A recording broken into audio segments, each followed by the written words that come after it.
یہ ایک بڑا مہم سوال ہے کہ جب کلاس میں آئیں تو تکریم اور احترام میں کھڑا ہونا چاہیے یا نہیں۔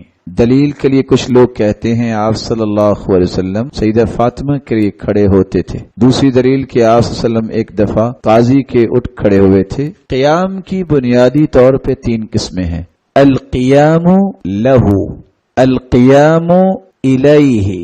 رسول اللہ صلی اللہ علیہ وآلہ وسلم سے جس مسئلے کا حل ہے وہ 3 باتوں میں ہی آپ سمجھے۔ پہلی بات کیا تھی؟ القیام لہو، دوسری بات القیام الیہ، اور تیسری بات القیام علیہ۔ معنی کیا ہے؟ حدیث میں آتا ہے من اراد ان یتمثل لہ الرجال قیاما، جو شخص یہ چاہتا ہے، من اراد ارادہ کرتا ہے، ان یتمثل لہ الرجال قیاما کہ جب وہ آئے تو لوگ کھڑے ہو جائیں، فَلْيَتَبَوَّأْ مَقْعَدَهُ مِنَ النَّارِ، اس کا ٹھکانہ جہنم ہے۔ کیوں وہ چاہتا ہے؟ فخر، گمنڈ اور تکبر ظاہر ہو رہا ہے۔ القیام الیہ، الیہ کا مطلب جو قصہ لکھا ہے، اگر کوئی آپ کے پاس آیا ہے اور آگے سے آپ اٹھ کے اس کا استقبال کر کے اس کو مناسب جگہ پہ بٹھانا چاہتے ہیں، جائز ہے۔ سیدنا سعد رضی اللہ تعالیٰ عنہ گدھے پہ سوار تھے اور ان کو تیر لگا ہوا تھا، وہ اتر نہیں سکتے تھے، تو آپ نے خود فرمایا قوموا الی سیدکم، کھڑے ہو جاؤ اپنے سردار کی طرف اور اس کو جلدی سے اتار کے مناسب جگہ پہ بیٹھاؤ۔ اسی طرح سیدہ فاطمہ رضی اللہ تعالی عنہا کے پاس جب اللہ کے رسول جایا کرتے تو فوراً کھڑی ہوتی اور آ کے آپ کا ہاتھ مبارک پکڑتی اور بوسہ دیتی اور اپنی چادر بچھا کے بٹھایا کرتی تھی، اور یہی کام رسول اللہ صلی اللہ علیہ وسلم اپنی بیٹی کے ساتھ کرتے تھے۔ القیام الیہ یہ کیا ہے؟ آپ کے پاس اگر کوئی محترم آ گیا ہے تو اس میں بھی آپ کو تکبر نہیں ہونا چاہیے، اچھا میں کیوں اٹھوں؟ آپ اٹھ کے اس کو مناسب جگہ پہ بٹھائیں، عزت دیں، تکریم دیں، کیونکہ وہ نہیں چاہ رہا کہ آپ سارے کھڑے ہو جائیں۔ ایک ہے القیام علیہ، آپ صلی اللہ علیہ وسلم نے منع فرمایا لا تقوموا کما یقوم الاعاجم، جس طرح کافر اور عجمی لوگ کھڑے ہوتے ہیں تم اس طرح کھڑے نہ ہوا کرو۔ وہ کیسے کھڑے ہوتے؟ بادشاہ بیٹھا ہے، اس کے چاروں طرف لوگ کھڑے ہیں، حاشیہ، منع کر دیا، یہ ان کی نقالی ہے۔ تو تینوں مرحلے الگ ہیں۔ آپ کسی کو مناسب جگہ دینے کے لیے اٹھیں، عزت و تکریم دیں، ان کو بٹھائیں، جائز۔ آپ کی بیٹی ہے، آپ کا بیٹا ہے، آپ کے والد گرامی ہے، والد گرامی ہے، وہاں یہ نہیں ہے کہ ہاں تو حدیث میں آ گئے جہنم میں جائیں گے تو وہ آ بھی جائے تم بیٹھے ہیں، یہ سمجھ ہونا ضروری ہے۔ وہاں کیوں منع کیا کہ کافروں کی طرح کیوں نہیں کھڑے ہونا کہ بادشاہ بیٹھا ہے اور باقی سارے کھڑے ہوئے ہیں؟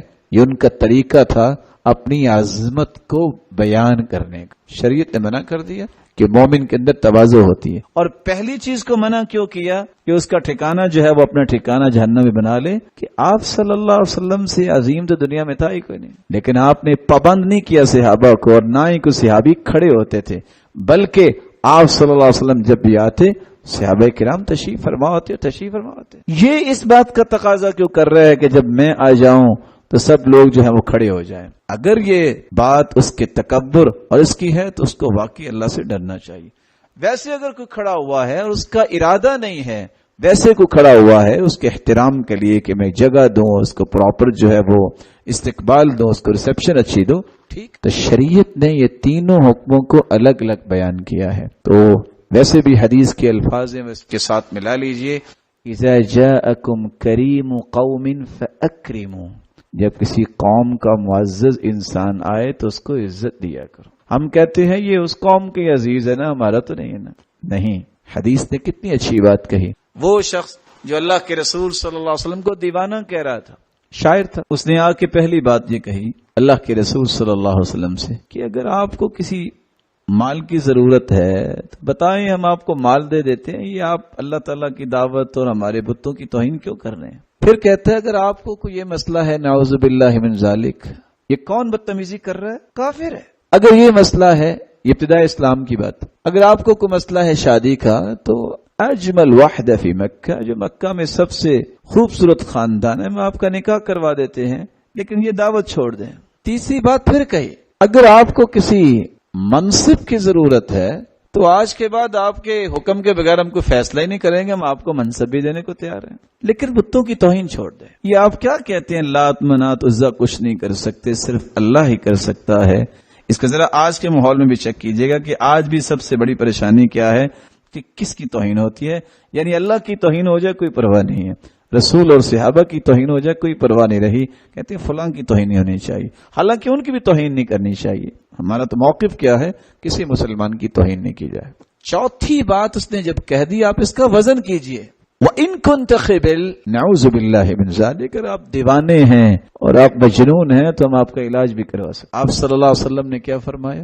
افرغت یا ابا الولید، کیونکہ یہ ابو الولید کے نام سے معروف تھا، عزت کی نگاہ سے دیکھا جاتا تھا، آپ نے کوئی پرواہ نہیں کی، فرمایا افرغت یا ابا الولید، ابو ولید فارغ ہو گئے ہو؟ کہتے ہاں فارغ ہو گیا ہوں۔ آپ نے سورۃ فصلت کی تلاوت شروع کی، آیتیں پڑھتے جا رہے ہیں، مثل الصاعقۃ عاد وثمود، جب اس آیت پہ پہنچے اٹھ کے بیٹھ گیا، کہتے ہیں ناشدتک اللہ والرحیم، ناشدتک اللہ والرحیم، جلدی سے آپ کے منہ مبارک کے سامنے ہاتھ رکھے تھے، آگے نہ پڑھیے گا، اللہ کی قسم آگے نہ پڑھیے گا، میں تمہیں واسطہ دیتا ہوں اللہ کا اور اپنی رشتہ داری کا واسطہ دیتا ہوں، آگے نہ پڑھیے گا، مجھ سے برداشت نہیں ہو رہا۔ اذا جاءکم کریم قوم فاکرموا، آپ نے خط بھی لکھا ہے، کس کو؟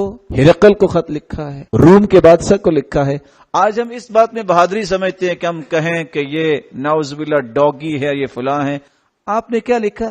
الى عظیم الروم، روم کے بڑے کی طرف، بادشاہ کی طرف۔ ہم اخلاق کے چھوڑیں۔ طاقت یہ نہیں ہوتی کہ آپ جذبات کے اندر اپنے ایمان کو جو ہے وہ پارا پارا کر دے، طاقت یہ ہوتی ہے کہ اپنے ایمان کی روشنی میں آپ کی جرت کے فیصلے ایسے ہونے چاہیے کہ کفر کانپنے لگ جائے۔ عمر کیا کرتے تھے رضی اللہ تعالیٰ عنہ، جس پہ کہنا پڑا تھا کیسر کو ذرا پتہ تو کرو یہ عمر ہے کون، انہو قد اکل کبدی، اس کا روب اتنا ہے مجھے رات کو نیند نہیں آتی، اس نے تو میرا کلیجہ کھا لیا ہے۔ یہ پاور ہے، گالیاں پاور کا نام نہیں ہوتا۔ اخلاقیات کو چھوڑ دینا، اس کو طاقت نہیں گردانتے۔ طاقت ہمیشہ وہ ہوتی ہے اس میں آپ کچھ کر کے دکھائیں۔ اللہ عز و جلال ہمیں ان مسائل کو سمجھنے کی توفیق عطا فرمائے۔